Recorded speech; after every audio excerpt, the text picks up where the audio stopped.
আসসালামু আলাইকুম, সকলকে জানাচ্ছি ফার্মার্সি গ্রুপ পক্ষ থেকে আন্তরিক শুভেচ্ছা অভিনন্দন।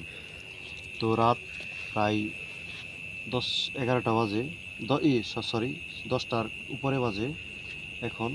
তো এই রাতে মূলত ড্রাগন ফুলগুলো ফুটে থাকে। আর ড্রাগন ফুলকে বলা হয় নাইট কুইন।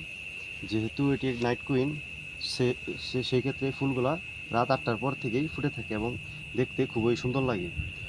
আর অনেকেরই যে বিষয়টা প্রশ্ন থাকে যে অনেকেরই ফুল ফুটে কিন্তু ফল হয় না। তো ফল হয় না কেন?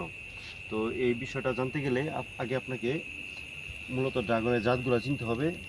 তো কিছু কিছু জাতে ফুল ফোটার পরে তা অটোমেটিক পলিনেশন হয়ে যায়, কিন্তু কিছু জাত আছে যেগুলাতে হ্যান্ড পলিনেশন করতে হয়। তো সেই জাতের মধ্যে অন্যতম হচ্ছে আমাদের দেশীয় জাতের মধ্যে, যেমন পিঙ্ক রোজ, ইয়েলো এবং হচ্ছে হোয়াইট। তো এই তিনটা জাত মূলত পলিনেশন করতে হয়, হ্যান্ড পলিনেশন। আর পরে অনেকে পলিনেশনটা করতে পারেন না, যে কীভাবে পলিনেশন করব। তো পলিনেশন করার জন্য আপনাকে প্রথমেই এরকম একটা সফট ব্রাশ প্রয়োজন। সেই ক্ষেত্রে সেজন্য এরকম একটা অনেকেই এরকম ব্রাশগুলো কালেক্ট করবেন এবং এগুলা ব্রাশের মাধ্যমে যে একটা থাকে পুংকেশর এবং স্ত্রীকেশর। আগে পুংকেশর চিনতে হবে, যেটা পুংকেশর মানে পুরুষ রেণু, এই পুরুষ।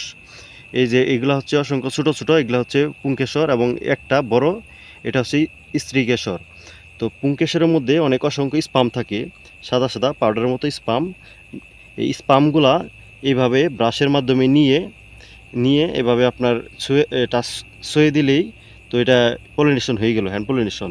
তো এইভাবে যদি আপনারা পলিনেশন করেন, আশা করি আপনাদের প্রত্যেকটা ফল টিকবে। এবং বেশ কিছু কারণ থাকে, শুধু পলিনেশন করলে হবে না, পর্যাপ্ত পরিমাণে খাবার, পানি এবং অন্যান্য ভিটামিনগুলা সরবরাহ নিশ্চিত করতে হবে। এগুলো নিশ্চিত করার পরেই আপনার গাছ থেকে আপনি আপনার আকাঙ্ক্ষিত ফলটা পাবেন। তো সকলকে ধন্যবাদ। আসসালামু আলাইকুম।